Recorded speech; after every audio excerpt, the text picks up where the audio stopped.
Okay, here we go with my Khan Academy ripoff on income shifting. It's a topic very interesting to me. It's one I do a lot of my academic research in, and so I hope you'll find it interesting too.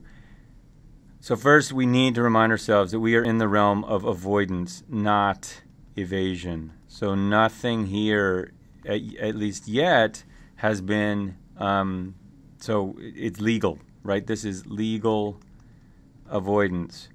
There are, however, just to point out, there's this Apple case with Ireland where actually it's with the EU, and it's fascinating because the EU has basically concluded that Ireland should have collected more tax from Apple in these deals, but then they did. So basically the EU ordered Apple to pay more back taxes to Ireland, and Ireland then sued and said, no, we don't want it. We don't want that tax.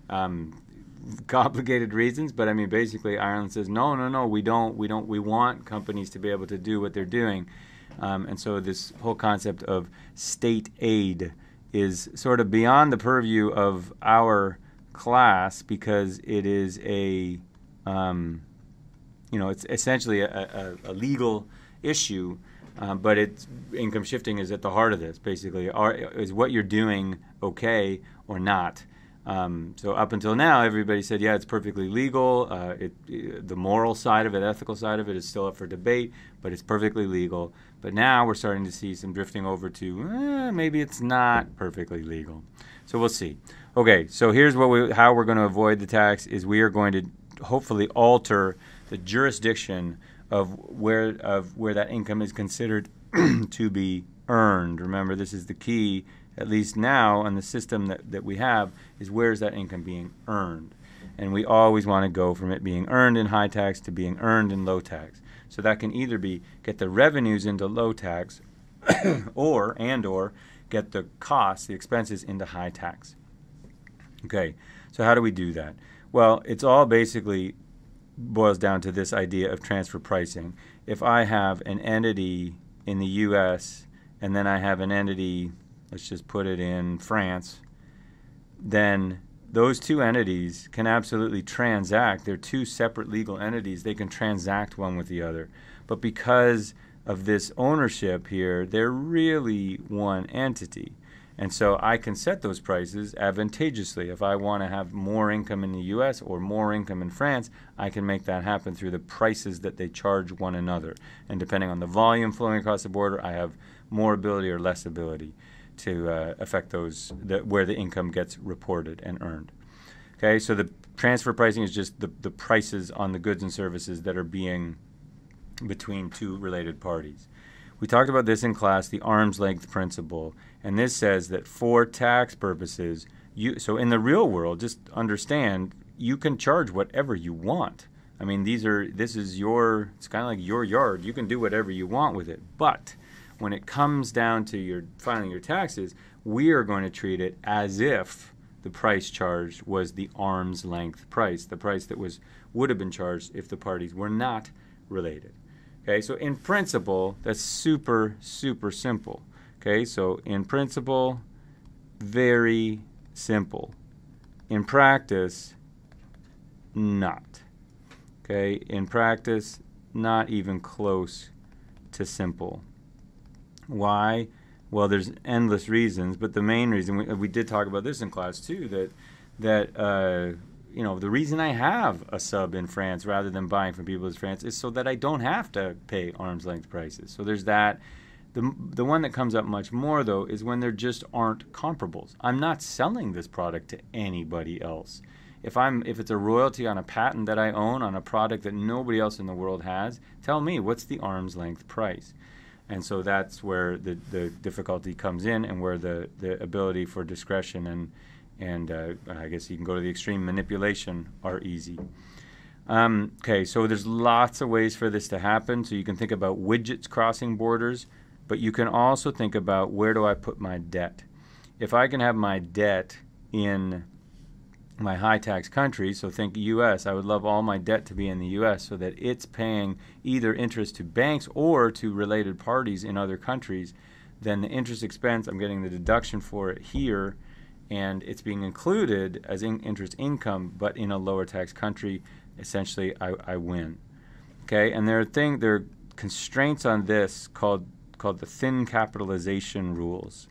So the U.S. and most other countries, my pen is having some issues here, thin cap. So let me just finish that and not tempt fate and write more. Thin cap rules basically say we're going to limit the amount of debt you can put in our country. And so these are usually like a debt to equity. If you have this much equity, you can have this much debt. So basically prevent you from having all your debt here and zeroing out your income in our country. They have these things called thin capitalization rules. The other thing, and this is the common one that we see with companies like Google and Apple, the high profile companies, are when you have intangibles, intellectual property, we call it IP. If you can get that into a low tax country, then the royalty income can just be taxed there, and you can essentially flow your profits out of other places. Now the tricky thing is the IP is not usually developed there. Okay, so when you think of your low tax countries or your zero tax countries like Bermuda and the Cayman Islands and places like that, there aren't too many universities there. There aren't too many places where people are doing scientific research. And this is one reason that Ireland has sort of gotten ahead of the game, because they can say, listen, we've got a low rate and we actually have the ability to develop IP here. However, it is not their expertise in developing IP that has gotten Ireland into this right in the center of the income shifting game. So there's this thing called, and so there are endless structures out there, but this one came to light in around 2010 when Jesse Drucker, when he was working for Bloomberg. So he is a journalist. He was working for Bloomberg in 2010 when he kind of broke this story on Google's crazy structures. He's now working for, come on, pen, the New York Times, and continuing to work on these other, I'm sorry, the failing New York Times. And so he is, that's a joke, presidential joke, thank you. He's continuing to work on these things. And I'm hoping, as of now, he's set up to be a guest via Skype in our class. I'm sorry about this pen. I don't know what's going on. In the second last class of the term, which is May the 1st. We're hoping to have him visit by Skype. He's a guy that, I don't know him. He's not a friend of mine, but he's someone who likes to reach out to academics, and so we talk to him frequently, and so he's agreed to come and be a guest in our class. But according to these notes, he will be a goo because I'm giving up on the pen. But I really hope the pen will come back here because I need to diagram this. This is the double Irish with a Dutch sandwich. And here's how it works, or how it worked, because apparently it has been shut down. So the first thing you need to do is you need to get your patent from the U.S. So it was developed in the U.S. You need to get it from the U.S. to an Irish company. But that Irish company has to pay for that. The arm's length principle is going to say you have to pay for that patent. And so this is the key. Like the transfer of the patent is absolutely a taxable event. Is it? Oh goodness. Okay, I got to give up on the pen. So here we go. And I don't want to record this whole video again. So I'm gonna have to talk this through, and then I'll diagram it after, so you have the notes. Okay, but we can type some of this. So the transfer of the patent is taxable. And so if that's going to happen, so the key is to get that out, have to get it out at low value. And so there's a certain amount of foresight. And so you look at the companies that have been able to pull this off, the Googles and the Apples, they transferred these things out long before you and I knew that they were going to be super valuable. And so they got a bit lucky, I guess you could say, or they had good foresight. But that's the key to it. The other thing that they can do, of course, is try to use, and they want to argue that the value is as low as they can get it to be, and that becomes a fight between them and the taxing authority on to what was the actual value. Okay?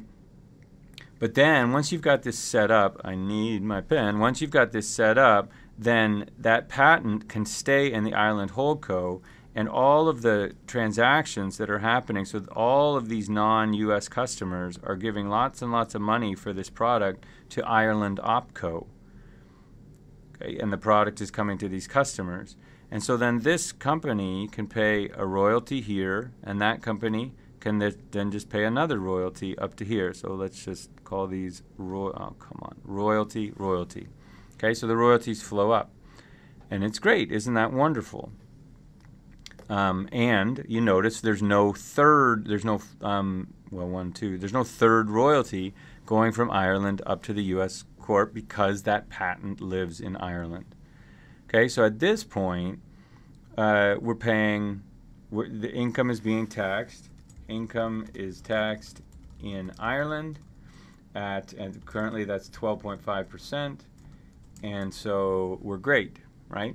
But the question is, because we're U.S. multinationals, we say, but can we do better? And the answer is, you betcha. We can do better. So here's what we do. We manage the Ireland Holdco in Bermuda. Why would we do that, which has a 0% tax rate? Why would we do that? Well, because for Irish law, the residency or the domicile, location of management determines tax. Whereas for U.S. law, it's location, or it's a location of incorporation. Let's just say incorporation. Incorporation determines tax. So you're a U.S. company if you are incorporated in the U.S. So what we have here is we have a company, the Irish Holdco is a company that for U.S. purposes is in Ireland, but for Irish purposes is in Bermuda. And so it does not file a tax return anywhere. Or I guess you could say it does file a tax return in Bermuda, but it pays no tax.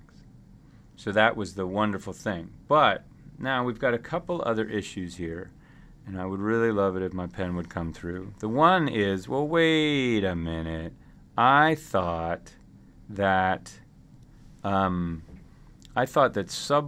F. Okay, I got to go back to this. Subpart F would treat passive income no deferral, right? You can't get deferral. So if you're collecting royalties, which is all Ireland, the Ireland Holdco is collecting, then you can't get deferral on that, nor the Netherlands Holdco. So why isn't it subject to subpart F? And that's why I drew this green box, because for U.S. purposes, you can check the box.